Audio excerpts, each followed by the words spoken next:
Summertime, y'all. What's going on? It's Ron on the grill. I already have my charcoal chimney lit and the coals are getting ready. So in the meantime, we're just going to go ahead and carve this watermelon into wedges. So let's get going.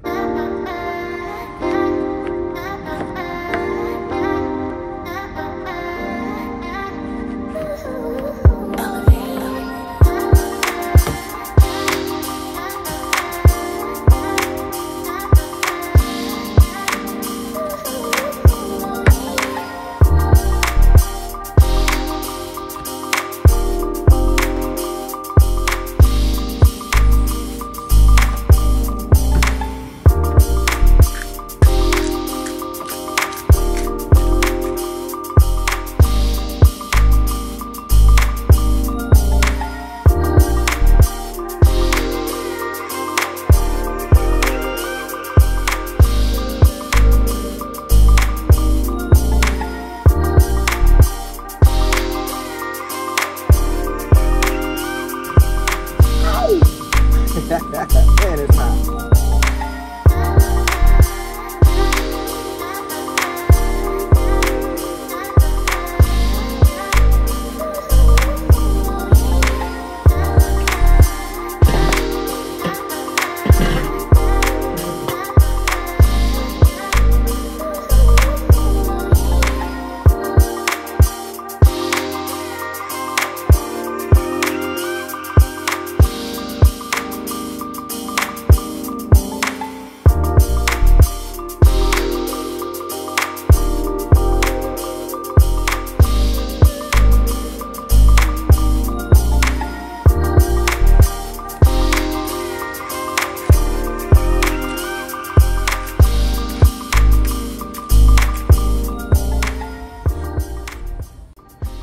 All right, here's the final result, y'all.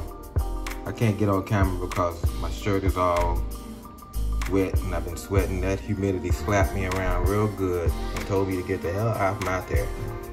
But here it is. We tasted it already. We tasted it warm anyway, and I like it. I had a little trouble getting the grill marks I wanted. You know, I guess that's to be expected because it's such a moist piece of fruit. But everywhere the char is, there is really sweet flavor from the caramelization of the sugars. So even though that one looks a little burnt, that's like the best flavor right there. But this is a keeper. We tried it warm. Now I'm gonna put it in the fridge, let it get cold, and we're gonna see what it tastes like then. It's another one in the books, man. Another first in the books. It's Ron on the grill. Later. Hey guys, this was a pretty quick cook, so I wanted to jump in here, man, and just share some behind the scenes stuff. The truth is, this cook was kind of awkward and a little clumsy for me, and it's just a couple of simple mistakes that I made.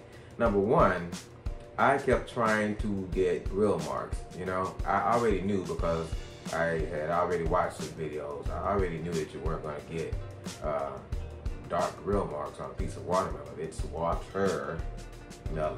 You know, so I knew that going in, but I cut these things into these thick wedges, and I guess the process of putting them on the grill, this big piece, I went into meat mode, and I kept trying to get darker grill marks, you know. So I left them on a little longer than they should have been. I kept messing with them and turning them and stuff like that in the process of trying to check and see if the grill marks were any darker. Which brings me to the second point. Now, the main reason you want to cut watermelon this way in a nice big chunk with the rind left on it is so that you can have that rind to use with your tongues to flip the watermelon.